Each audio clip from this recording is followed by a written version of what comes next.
ሄሮድስ ቅናት ያጠፋው ንጉስ። ነገስታት እንደየስራቸው ይታወሳሉ። በጎቹ በበጎ፣ መጥፎቹም በመጥፎ፣ ጨካኞችም በጭካኔ፣ ለጋሶችም በልግስና ይታወቃሉ። ትውልድ ሁሉ እንደየስራቸው ሲያስታውሳቸውና ሲዘክራቸውም ይኖራል።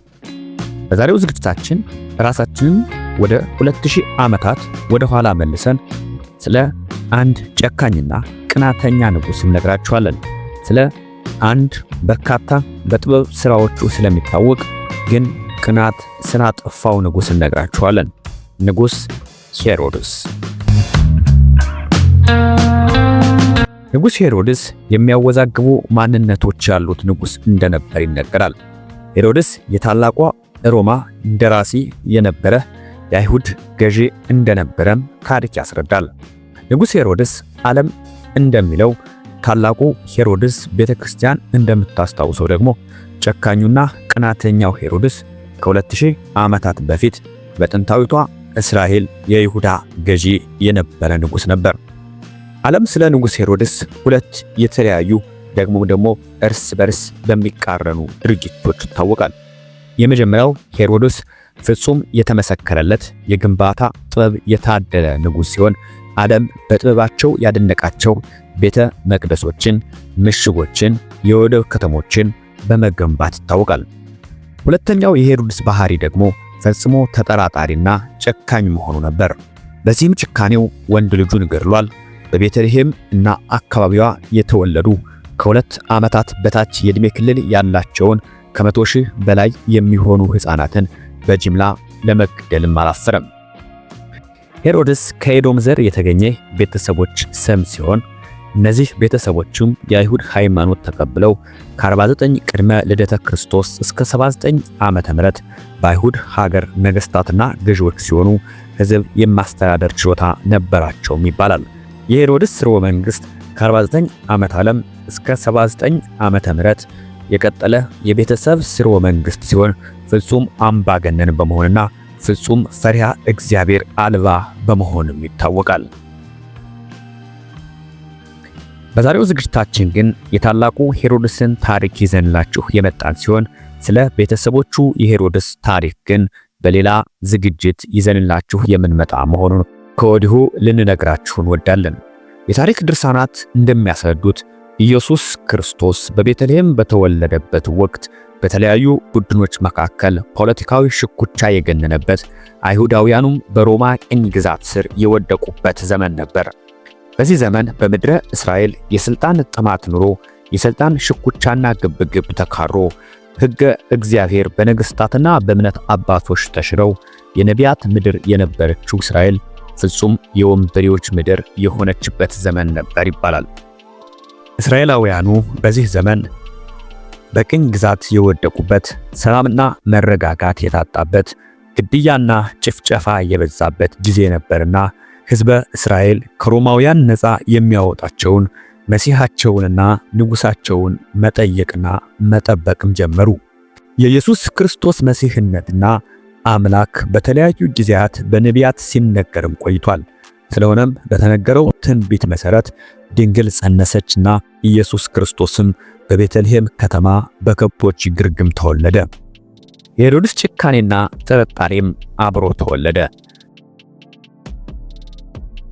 ዓለም በግንባታ ጥበቡ ዛሬም ድረስ የሚያደንቀው ሄሮድስ ከታላቅነቱ በቅናትና በጥርጣሬ ወርዶ ጨካኝ ንጉስም ሆነ። ሄሮድስ ዓለም የሚያውቀው ትእዛዝ በሰጠውና ባስጨፈጨፋቸው የቤተልሔም እንቆቃቅላ ሕፃናት ቢሆንም ሄሮድስ ግን የቄሳሪያን የወደብ ከተማ ምሽጎችን፣ የቤተ መቅደሶችን፣ ቤተ መንግስቶችን በተለያዩ የአይሁድ ምድር በመገንባትም ይታወቃል። እነዚህ የሄሮድስ አሻራዎች ዛሬም በሀገረ እስራኤልና ፍልስጤም ፍርስራሻቸው በተለያዩ ቦታዎችም ይገኛሉ። ዳሩ ግን አንድ በርሜል ውሃ በአንዲት ጠብታ መርዝ እንደሚበከለው ሁሉ የሄሮድስ ፍጹም የግንባታና የጥበብ ሥራና አስተዳደር አዋቂነትም በአጉል ጥርጣሬና ፍራቻ ደበዘዘ። ሄሮድስ ሕፃኑን የአምላክ ልጅ ኢየሱስ ክርስቶስንም ሊገድል ተነሳ።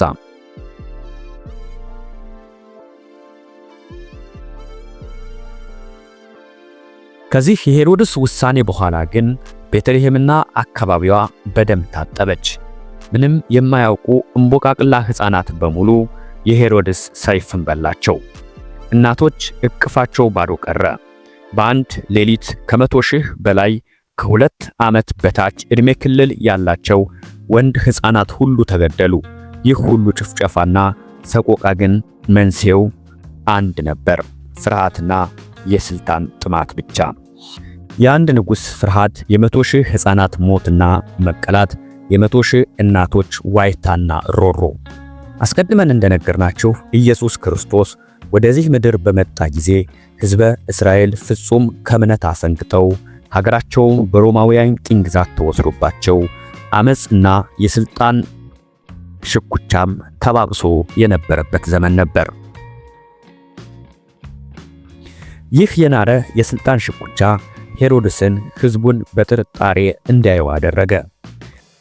የታሪክ ጸሐፊዎች እንደሚሉት ከሆነ የሄሮድስ ፍጹም ጭካኔ ከተለያዩ ምክንያቶች የሚመዘዝ እንደሆነም ይነገራል።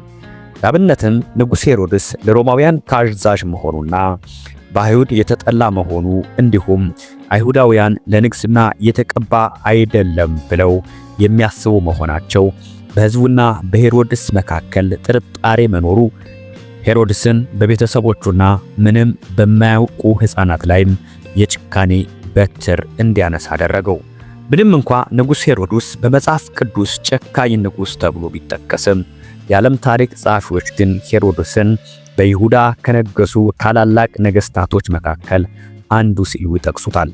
ንጉሥ ሄሮድስም በአንድ ወቅት ንጉሥ ሰሎሞንና ንጉሥ ዳዊት ሲያስተዳድሩት የነበረውን የአሁኑን የፍልስጤምና የእስራኤል ምድር በእጁ ያስገባ ንጉሥ እንደነበር ይነገራል። ንጉሥ ሄሮድስም የይሁዳን ምድር እንደ ንጉሥ ብቻውን እያስተዳደረ ከሮም መንግሥት ጋር ደግሞ ሰላማዊ ግንኙነት መመስረት የቻለ ብልህ መሪም ነበር ይባላል። ንጉሥ ሄሮድስ በሚያስተዳድረው የይሁዳ ምድር ብቻ ሳይሆን በተለያዩ ክፍሎችም ታላላቅ ሕንፃዎችን በማሰራት የሚታወቅ ሲሆን ከዚህ ውስጥም ተሻሽሎ የተሰራው የኢየሩሳሌም ቤተ መቅደስ ይገኝበታል።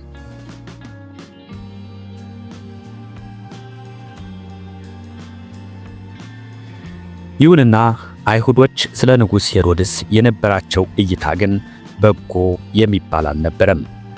የታሪክ ድርሳናት እንደሚሉት ከሆነ ሄሮድስ ከፊል አይሁዳዊ መሆኑ ነበር። ስለሆነም አይሁዶች ሙሉ በሙሉ አልተቀበሉትም ነበር። ሁለተኛው ምክንያት ደግሞ ሄሮድስ የዳዊት ዘር አለመሆኑ ነበር። ሶስተኛው ደግሞ ሄሮድስ ለሮማ መንግሥት የነበረው ፍጹም ፍቅርና ሰላማዊ ግንኙነት ነበር።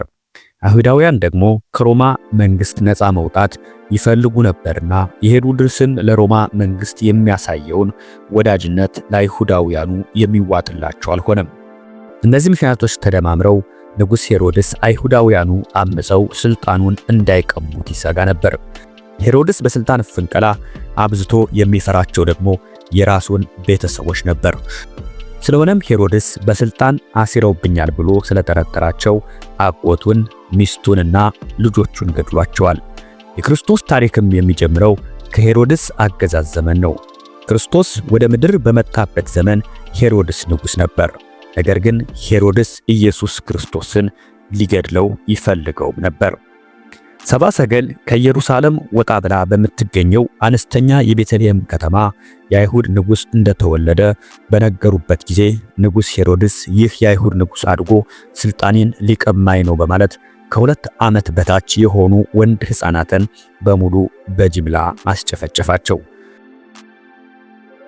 ከሩቅ ምስራቅ በኮከብ ተመርተው የመጡት ሰብአ ሰገል ለዓመታት ተጉዘው ኢየሩሳሌም ከደረሱ በኋላ የዓለም ንጉሥ ወዴት ነው እያሉ ሲፈልጉና ሲያፈላልጉ በመልእክተኞች አማካኝነት የሰማው ንጉሥ ሄሮድስ ነገሥታት እንዲህ በሕፃንነቱ የሰገዱለት ሲያድግ ስልጣኔን ሊቀማኝ ነው የሚል ጥርጣሬና ስጋትን ፈጠረበት። ሰብአ ሰገልም ወደ ኢየሩሳሌም ሲገቡ የተወለደው የአይሁድ ንጉሥ ወዴት ነው? ልንሰግድለትም እጅ መንሻ ልናበረክትለትም የተገባ ነው አሉ። ከምስራቅ ኮከብ አይተን ልንሰግድለት መጥተናል አሉ። በቅጽበት ወሬው የሄሮድስ ጆሮም ደረሰ። ሄሮድስም ንጉሥ ተወልዶ ስልጣኔን ሊቀማኝ ነው በማለት ጥርጣሬውም ፍርሃቱም ጨመረ። ነገር ግን ሄሮድስ ፍርሃቱን በውስጡ አድርጎ ቀጣይ ይሄንን የአይሁድ ንጉሥ ስለሚያጠፋበት ሁኔታ ማሰላሰልም ጀመረ። ሄሮድስ ብልህነቱ፣ ጥበበኛነቱ፣ ግንበኝነቱ፣ አስተዳደር አዋቂነቱ የተመሰከረለት ቢያደርገውም ፈጽሞ ተጠራጣሪነቱና ፈሪነቱ ደግሞ ለሚስቱም ላጎቱም ለወንድ ልጁም የማይመለስ ጨካኝ አድርጎታል። ስለሆነም የአይሁድ ንጉሥ እኔ ብቻ ነኝ ብሎ የሚያስበው ሄሮድስ ነገሥታት ገና በለጋ ዕድሜው የሚሰግዱለት ሕፃን መወለዱ እረፍትም ነስቶታል። ስለሆነም ይህንን ብላቴና ስለሚገድልበት ሁኔታ በብልጠት ማሰላሰል ጀመረ።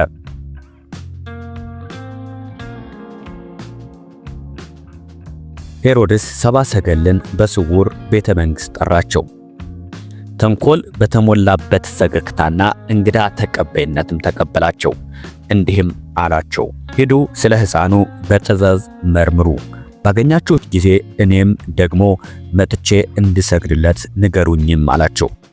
ሰብአ ሰገልም በእግዚአብሔር መልአክ አማካኝነት በመጡበት መንገድ ሳይመለሱ በሌላ መንገድ ወደ መጡበት ተመለሱ። የሰብአ ሰገል ወደ ሄሮድስ አለመመለሳቸው ሄሮድስን ይበልጥ አበሳጨው፣ ይበልጥም ያስፈራውም ጀመር። ስለሆነም ሄሮድስ ይህንን በትንቢት የተወለደን ሕፃን በራሱ መንገድ ሊያጠፋው ወሰነ። ስለሆነም ከ2 ዓመታትና ከዛ በታች የሆኑ ወንድ ሕፃናት በሙሉ ከሮማ ቄሳር እርዳታ ስለሚሰጣቸው በቤተ መንግሥት እንዲገኙ ማዘዘ።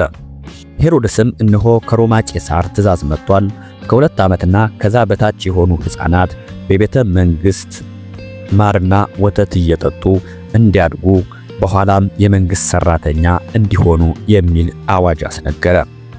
ሄሮድስ የሮማ ቄሳር እንደራሴ ነበርና ውሳኔዎችን በራሱ የሚወስን አይደለም። ስለሆነም ሕዝበ አይሁድ ሰምቶት እንዲታዘዘው የግድ ትእዛዙና መልእክቱ ከሮማ ቄሳር የመጣ አስመስሎ መናገር ነበረበት። ሄሮድስ ተንኮለኛ ነውና ወታደር አሰማርቶ በየቤቱ እየዞረ ሕፃናቱን ቢያርድና ቢያሳርድ እናቶች ሊጠብቋቸው ይዘዋቸውም ሊሸሹ ይችላሉ። ስለሆነም በሄሮድስ አረመኔያዊ እይታ መሰረት አንዱን ኢየሱስ ክርስቶስን ለመግደል የግድ ሁሉም የቤተልሔም ሕፃናት መጥፋት ነበረባቸው። ለዚህም ደግሞ ወደ ቤተ መንግሥት መሰብሰብ አለባቸው። እናቶችም ልጅ ያላቸው ልጆቻቸውን፣ ልጅ የሌላቸው ደግሞ የጎረቤት ልጆቻቸውን በመያዝ በቁጥር 144,000 የሚደርሱ ሕፃናትን በቤተ መንግሥት ሰበሰቡ። ሄሮድስም አስቀድሞ ባቀደው መሠረት ሕፃናትን ግደሉ ሲል ትእዛዝ ለወታደሮቹ ሰጠ። ወታደሮቹም በአንድ ቀን 144,000 ሕፃናትን ገደሉ። ዋይታና ለቅሶ በቤተልሔም ምድር ሁሉም ሆነ። ይሁንና ይህንን እኩይ ተግባር ሄሮድስ ሲያስብ ጌታችን ኢየሱስ ክርስቶስ በመልአከ እግዚአብሔር በሌሊት ለቅዱስ ዮሴፍ ሄሮድስ ሕፃኑን ሊገድለው ይፈልገዋልና ወደ ግብፅ ምድር ሕፃኑን ይዘህ ሽሽ ሲል ተናገረው። እናቱ ቅድስት ድንግል ማርያምም ከዮሴፍ ጋር በመሆን ኢየሱስ ክርስቶስን ይዘው ወደ ግብፅ ምድር ሸሹ። ሄሮድስ እስኪሞትም ድረስ አልተመለሱም።